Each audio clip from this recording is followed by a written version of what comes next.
মৰমৰ ছাত্ৰ-ছাত্ৰী, আমি তোমালোকৰ ইংৰাজী পাঠ্যপুথিৰ লেসন নম্বৰ 14ৰ চমিছ গ্ৰেণ্ডমাদাৰ নামৰ পাঠটিৰ কম্প্ৰিহেনশ্যন 1ৰ প্ৰশ্নসমূহ আলোচনা কৰি আছিলোঁ। কম্প্ৰিহেনশ্যন 1ত answer the following questions in complete sentences. তলৰ প্ৰশ্নসমূহ সম্পূৰ্ণ বাক্যত উত্তৰ দিয়া। আমি A, B দুটা পৃথকে দুটা ভিডিঅ' তোমালোকলৈ আগবঢ়ালো।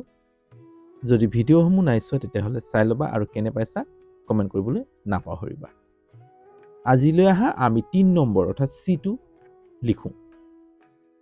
C2ত কৈছে চোৱা, what was Rajam's father? What was কি আছিল Rajam's এপষ্ট্ৰফিছ আছে ৰাজমৰ father দেউতা। ৰাজমৰ দেউতা কি আছিল? আমি প্ৰশ্নটোৰ উত্তৰ ইয়াৰ পৰাই লৈ লওঁ আধা। চোৱা আমি কি লিখিব পাৰো C2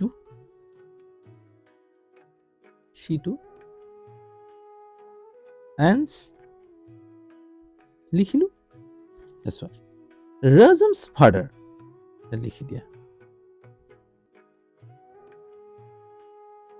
Rajam's father was আছিল লিখিল। Rajam's father was আছিল ৰাজমৰ দেউতাক আছিল। আমিতো কিতাপত পাইছো সুপাৰিনটেণ্ডেণ্ট আছিল, পুলিচ সুপাৰিনটেণ্ডেণ্ট হয় নহয়, তথাপি কিতাপলৈ গৈ অলপ অনুকূল আহা।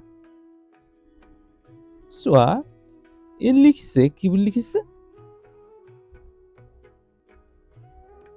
Rajam's father was the police superintendent. হল ৰাজমৰ দেউতাক কি আছিল? পুলিচ সুপাৰিনটেণ্ডেণ্ট আছিল। was the police superintendent. হল আমি কি লিখিব পাৰো এতিয়া? ইয়াকে লিখিলো। এতিয়া দিয়া আছে was. Rajam's father was দাও লিখিব পাৰা, এও লিখিব পাৰা, কিন্তু দা লিখিলে নিৰ্দিষ্টকে সুপাৰিনটেণ্ডেণ্ট আছিল বুলি দায়ে লিখিবা। দা police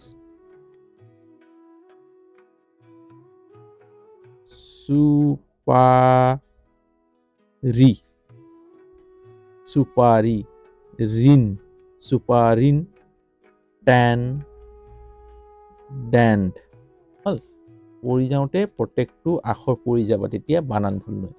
superintendent hall. Rajam's father was the police superintendent. ৰাজমৰ দেউতাক আৰক্ষী অধীক্ষক আছিল। প্ৰশ্নটোৰ উত্তৰ হ'ব যে ৰাজমৰ দেউতাক এ বুলি লিখিব পাৰা, এ লিখিলে এজন, আৰু দা লিখিলে আৰক্ষী অধীক্ষকটো আছিল, অৰ্থাৎ অধীক্ষকজন আছিল। এই ধৰণৰ উত্তৰটো আমাৰ পাম। হ'ব এ লিখিলেও ভুল নহয় দেই। was a police superintendent, এজন পুলিচ সুপাৰিনটেণ্ডেণ্ট আছিল। ইয়াত নিৰ্দিষ্টকে দেখাইছে যে সেইজন পুলিচ সুপাৰিনটেণ্ডেণ্ট আছিল। হল Rajam's father সেইজন পুলিচ সুপাৰিনটেণ্ডেণ্ট আছিল, পুলিচ সুপাৰিনটেণ্ডেণ্ট আছিল। হ'ব ইয়াৰ উত্তৰটো ইয়াত এ লিখিলেও তোমালোকে ভুল নহয়, দাৰ জেগাত এ লিখিলেও ভুল নহয়। এজন বুজাব আৰু দাৰটোৱে সেইজনক বুজাইছে, যিজন সুপাৰিনটেণ্ডেণ্ট। হ'ব যিজন মানে ৰাজমৰ দেউতাকজনক বুজাইছে নিৰ্দিষ্টকে। এজন সুপাৰিনটেণ্ডেণ্ট আৰু ৰাজমৰ বিষয়ে কৈ আছিল নহয়, সেই ৰাজমৰ দেউতাকজনৰ কথা কৈছে নিৰ্দিষ্টকে। হ'ব তাত কনফিউজ নকৰিবা। ইয়াত যদি কনফিউজ কৰা তেতিয়াহ'লে তোমালোকৰ কি হ'ব, ভুল লগাৰ চান্স থাকিব। আজিলৈ হ'ব, যদি চেনেলটো নতুন তেতিয়াহ'লে ভিডিঅ'টো লাইক কৰিবা, লগতে ছাবস্ক্ৰাইব কৰি ল'বা চেনেলটো, আৰু যিমান পাৰা বন্ধুবৰ্গলৈ শ্বেয়াৰ কৰি দিবা। সময়মতে ভিডিঅ' পাবলৈ বেল আইকনটো টিপি থবা। আজিলৈ হ'ব, এটাই ৰাখোঁ, ৰাতি বহুত হৈছে। Good night.